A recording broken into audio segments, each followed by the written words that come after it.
Welcome to the Depth Dive. Today we're really getting into the story of Vladimir Putin.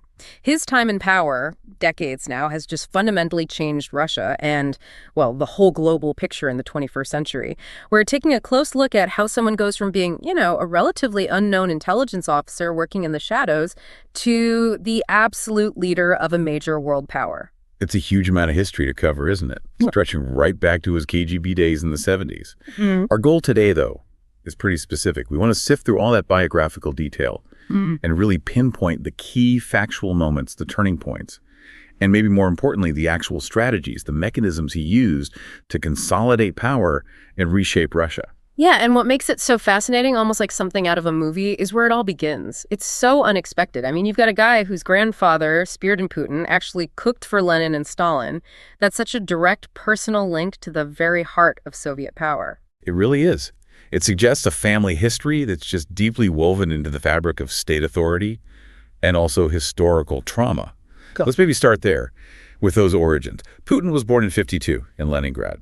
And that city, it was defined by the horror of the siege. That touched his family directly. He lost 2 older brothers during the siege, diphtheria, starvation. Wow. And his father served in an NKVD destruction battalion. So the security state, that apparatus, it's right there in his family background from the very beginning. Exactly. These aren't the origins of someone you'd expect to be a liberal reformer. It points towards discipline, survival, the state. His early years seem to reflect that too, this kind of mix of discipline. He took up Sambo and Judo around age 12, that structured physical strength. Then the law degree from Leningrad State University in 1975, which back then meant being in the Communist Party. Right, you had to be. And then straight into the KGB after university. Yep, joined right after graduating, 16 years in total. But the posting everyone talks about is Dresden, East Germany, 85 to 90. Officially, he was a liaison to the Stasi, eventually making lieutenant colonel. Some accounts, like Masha Gessen's, suggest it might have been, well, kind of a mundane role lots of the time, reading press clippings, that sort of thing. That idea of him being maybe overlooked or deliberately low profile, it adds another layer, doesn't it? Especially considering where he ended up. But the really dramatic moment from that KGB time has to be the end of it all, right? The Berlin Wall. Oh, absolutely. That moment in 1989, him being there in Dresden, watching the whole Soviet system just crumble. Sources describe him supposedly saving and then burning stacks of sensitive KGB files, stopping them falling into the wrong hands. He later said he resigned during the Soviet coup attempt in August 91, claimed he immediately decided which side I was on. Quite a pivot. One minute, you're burning files for the old regime. The next, you're taking a stand against it. It begs the question, though. How does a lieutenant colonel, whose job literally just went up in flames, manage to turn that background into actual political power back in Russia, in the chaos of St. Petersburg? Well, it comes down to connections, really. And the chaos itself created opportunities.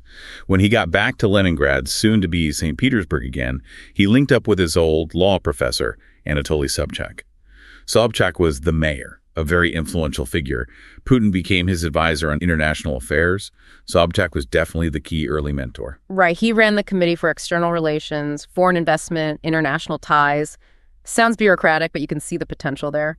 And sources do mention some controversy later, investigations into deals from that time, though nothing stuck to him personally, it seems. And that position, those connections, were the springboard.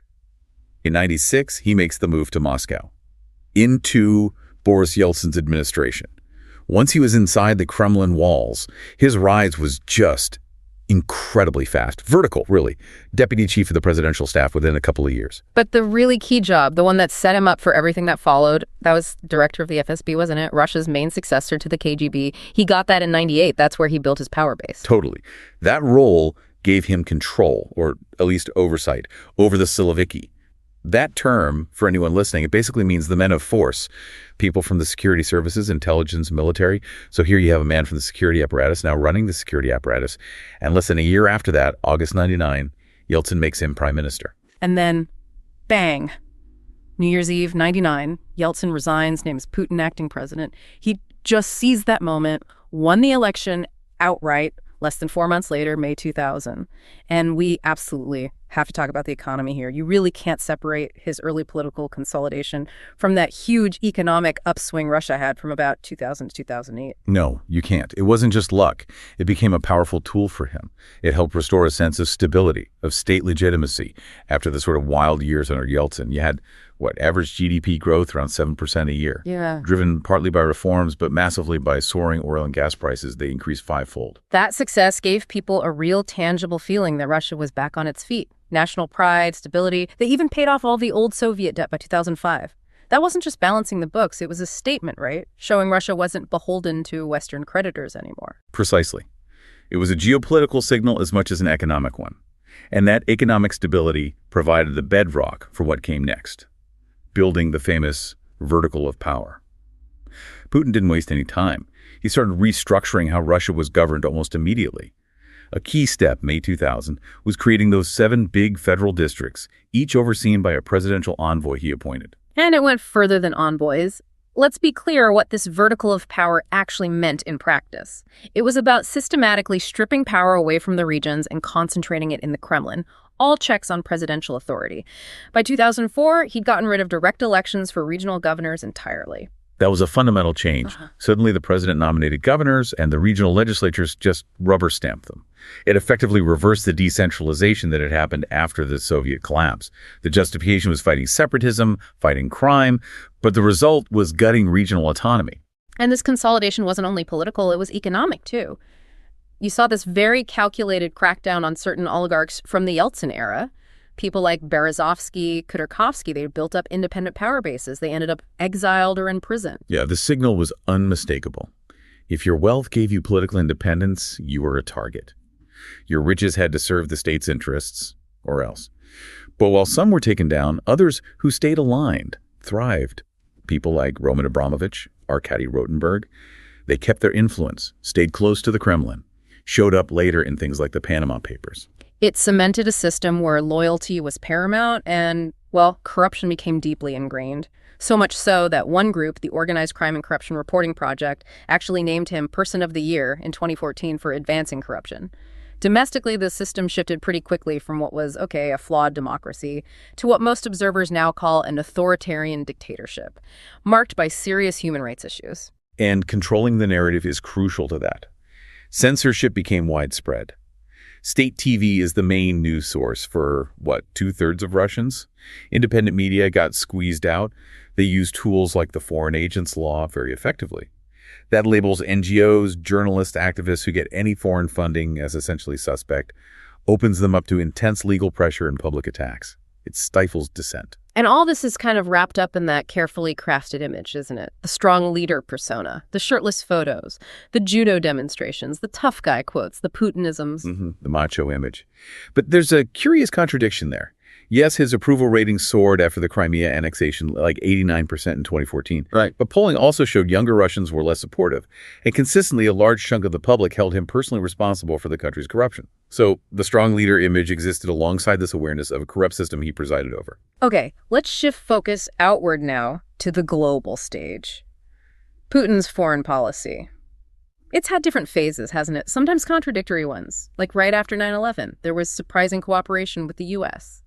But that didn't last long. Opposition to the Iraq War in 2003 was a big turning point. I think the moment many analysts point to is that speech at the Munich Security Conference in 2007. He was very blunt. He attacked the U.S. for its monopolistic dominance, its hyper use of force, said unilateralism was dangerous. It was a very clear public signal of a shift towards confronting the West. And that confrontation played out especially in Russia's neighborhood, the near abroad, as they call it.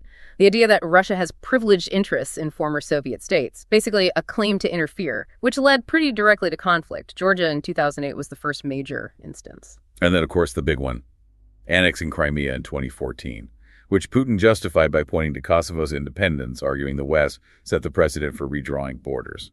That was followed by Russia backing the separatists in Donbass, escalating the conflict in Ukraine years before the full-scale invasion. Relations with some Western countries got incredibly tense, especially the UK.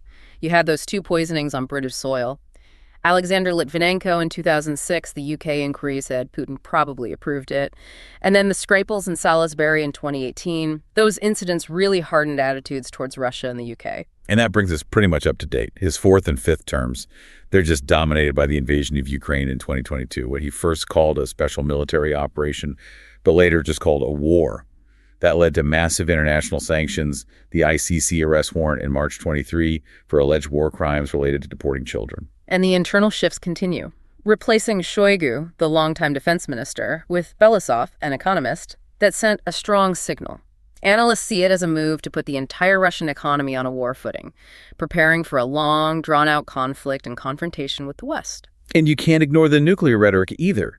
Just recently, September 2024, Putin explicitly warned the West about nuclear retaliation, even for a conventional attack on Russia. That feels like a shift, a more direct threat than before. So what we've traced today is this incredible arc. From a disciplined intelligence bureaucrat to a leader who systematically took apart democratic institutions at home and dramatically altered Russia's place in the world. The age of Vladimir Putin, as some are calling it. Yeah, the consistent thread in the analysis seems to be this relentless focus on consolidating state power and restoring Russia's global influence.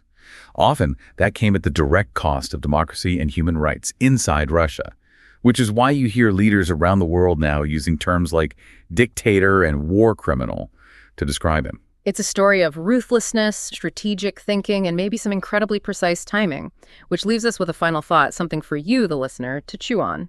Putin himself apparently said in 2024 he regretted not launching the full Ukraine invasion back in 2014, at the same time as Crimea, perhaps with more preparation. If he had, or if maybe his intelligence training had taught him more patience instead of seizing opportunities, how different might things look today? Something to think about after this deep dive.